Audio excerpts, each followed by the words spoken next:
Baik, kita lanjutkan. Berikutnya adalah laporan rugi laba. Tujuan dari laporan rugi laba, tujuan akhirnya adalah untuk melihat untung bersih bisnis yang Anda lakukan, atau profit, atau net profit, atau untung bersih. Jadi, di dalam laporan rugi laba, tujuan akhirnya adalah untuk mendapat net profit. Sebelum kita masuk laporan ini, saya harus memberitahukan kepada Anda rumus umumnya. Net profit adalah penjualan dikurangi harga pokok penjualan, dikurangi biaya operasional, dikurangi dengan pajak, sehingga Anda bisa dapatkan net profit. Nah, penjualan itu adalah hasil kali antara barang yang laku dikalikan dengan harga jualnya. Oke? Dikurangi harga pokok penjualan. Harga pokok penjualan adalah ongkos yang Anda keluarkan untuk membuat barang yang akan Anda jual. Penjualan dikurangi harga pokok penjualan, itulah yang disebut dengan gross profit atau untung kasar, ya kan? Gross profit dikurangi operasional, itulah yang disebut dengan net profit before taxes, ya, laba sebelum pajak. Sebelum pajak. Laba sebelum pajak dikurangi pajak, itulah yang disebut dengan net profit. Oke. Jadi, untuk mendapatkan net profit adalah penjualan dikurangi harga pokok penjualan, dikurangi biaya operasional, dikurangi dengan pajak. Apa bedanya Pak overhead dengan operasional?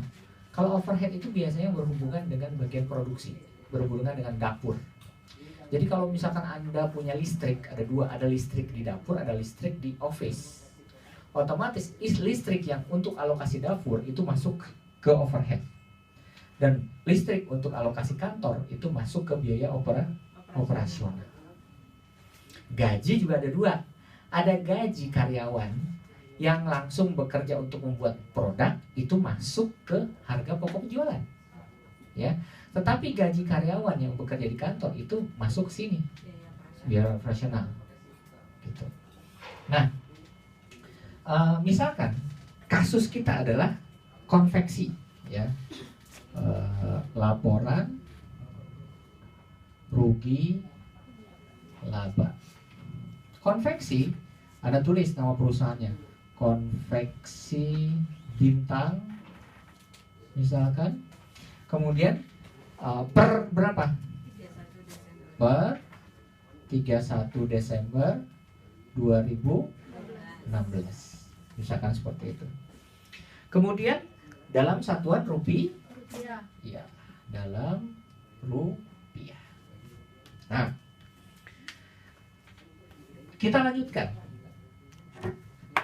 Pertama, Anda harus bisa menentukan penjualan.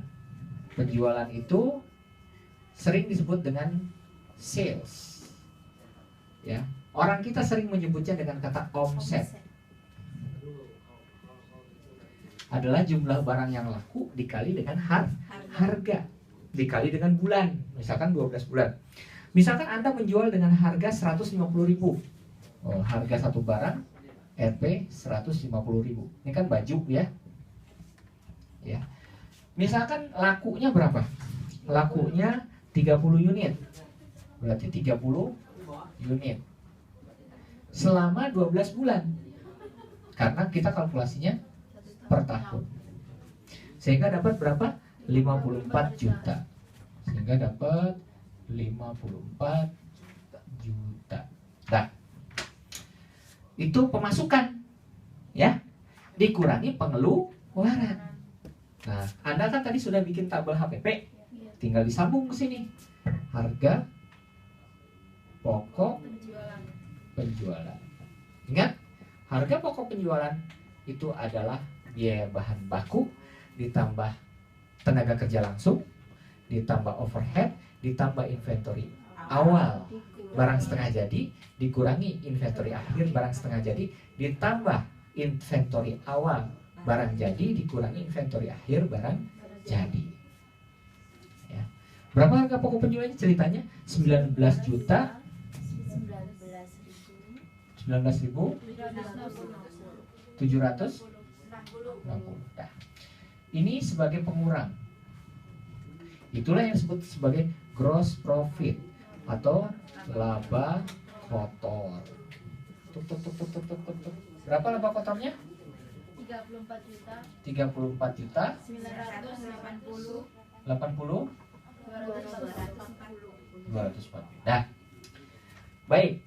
Penjualan sudah tuntas, HPP sudah tuntas. Berikutnya Anda harus hitung biaya operasi. Nah, di sini ya tuh biaya operasional. Apa saja? Sewa tempat. Berapa? 4.800.000.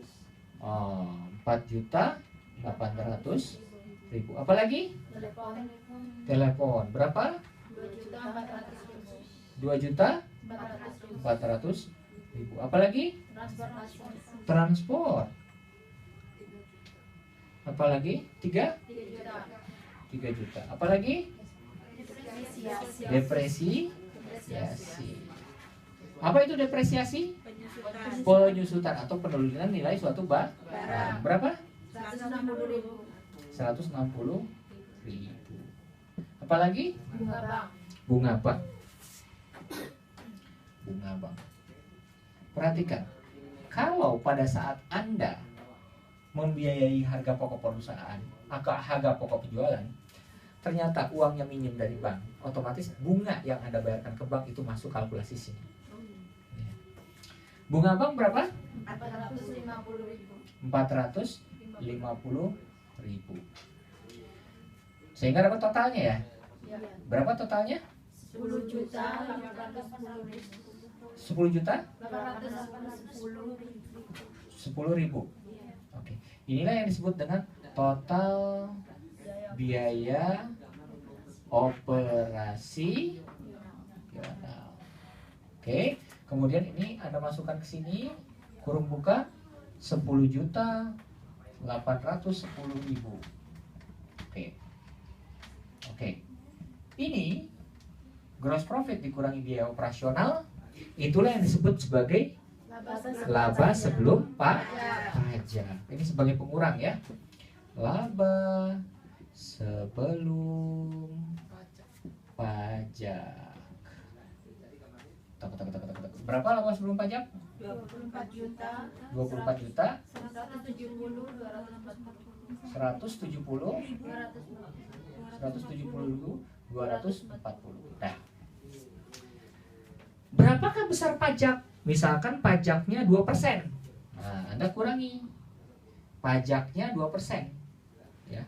Besar pajak. Berarti kalau pajaknya 2%, 2% dikali ini ya. Dikali laba sebelum pajak. 4.170.240. Berapa? 483 405. 483 405. Oke. Pajak dikurangi. Ya, karena kan untung Anda semakin berkurang. Ya, sehingga dapatlah yang disebut dengan laba bersih atau net profit. Berapa net profitnya, Nak? 23 juta 23 juta 686 400 835. 835. Oke. 835. Nah, inilah hasil akhirnya. Ya. Berarti untuk menentukan laporan rugi laba, Anda harus bisa menentukan net profit. Baik, silahkan dicatat.